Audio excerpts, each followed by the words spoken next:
বহুত ষ্টুডেণ্টছ আমাক কমেণ্ট কৰি সুধি আছিল যে এইবাৰ এনুৱেল এক্সাম কেতিয়াৰ পৰা হ'ব তো তোমালোকৰ এক্সাম এইবাৰ দুটা ব্লকত হ'ব কিছুমান ডিষ্ট্ৰিক্টৰ প্ৰথম ব্লকটোত হৈ যাব আৰু কিছুমান ডিষ্ট্ৰিক্টৰ আনটোত তো ইয়াৰ মাজত এটা গেপ থাকিব আৰু এই যোনটো গেপ হ'ব ইয়াতে তোমালোকৰ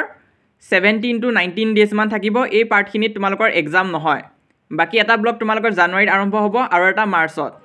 আৰু ফেব্ৰুৱাৰী ফাৰ্ষ্ট উইকতো হ'ব পাৰে তো যোৱা বছৰ যদি আমি চাওঁ কেতিয়া এক্সামবিলাক কণ্ডাক্ট হৈছিলে তো যোৱা বছৰ প্ৰথম এক্সাম আৰম্ভ হৈছিল মৰিগাঁও ডিষ্ট্ৰিক্টত তো তাত কেতিয়াৰ পৰা হৈছিল 24 জানুৱাৰীৰ পৰা হৈছিল তো এইবাৰ বহুতো ডিষ্ট্ৰিক্টত তোমালোকৰ জানুৱাৰী 24 বা 27 এনেকুৱা মানত এক্সাম আৰম্ভ হৈ যাব পাৰে আৰু যদি জানুৱাৰী লাষ্ট উইক মানে তোমালোকৰ এক্সাম আৰম্ভ নহয় তেনেহ'লে মাৰ্চৰ 5 তাৰিখ মানৰ পৰা আৰম্ভ হৈ যাব পাৰে কিয় কাৰণ তেতিয়া মেট্ৰিক পৰীক্ষা শেষ হ'ব 3 তাৰিখে আৰু তাৰ পিছৰ পৰা আকৌ এনুৱেল এক্সামখিনি কণ্টিনিউ কৰিব বহুতো ডিষ্ট্ৰিক্টে তো যোৱা বছৰ বহুতো ডিষ্ট্ৰিক্ট যেনেকৈ নলবাৰী বা গোলাঘাট ডিষ্ট্ৰিক্টে হওক তো এনেকুৱা নিচিনা ডিষ্ট্ৰিক্টবিলাকে মাৰ্চৰ পৰা এক্সাম আৰম্ভ কৰিছিলে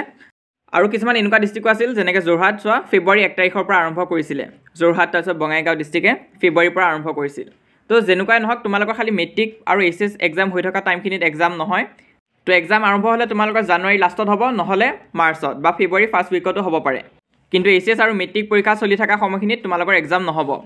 তো এইখিনি আছিলে তোমালোকৰ এনুৱেল এক্সাম ৰিলেটেড কিছুমান ইনফৰমেশ্যন আৰু এবাৰ তোমালোকৰ স্কুলে এনুৱেল এক্সাম নাপাতে বৰ্ডে পাতিব তো প্ৰতি বছৰে বৰ্ডে পাতে তোমালোকৰ যোনখিনি unit test second unit test সেইবিলাকহে স্কুলে পাতে আৰু এই যোনটো বৰ্ডে পাতিব এক্সাম তো ডেটটো বৰ্ডৰ পৰাই আহিব তোমালোকৰ বিভিন্ন ডিষ্ট্ৰিক্ট বৰ্ডত বেলেগ বেলেগ ডেটত এক্সাম হ'ব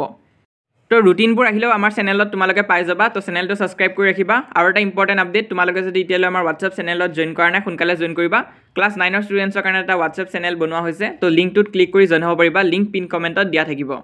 আৰু এইটো হৈছে আমাৰ ইনষ্টাগ্ৰাম হেণ্ডেল তোমালোকে চাৰ্চ কৰিলে পাই যাবা তাতো ফ'ল' কৰিব পাৰা আৰু আমাৰ এই চেনেলটো ছাবস্ক্ৰাইব কৰিবা আমি যিমান পাৰোঁ তোমালোকক সহায় কৰি যাম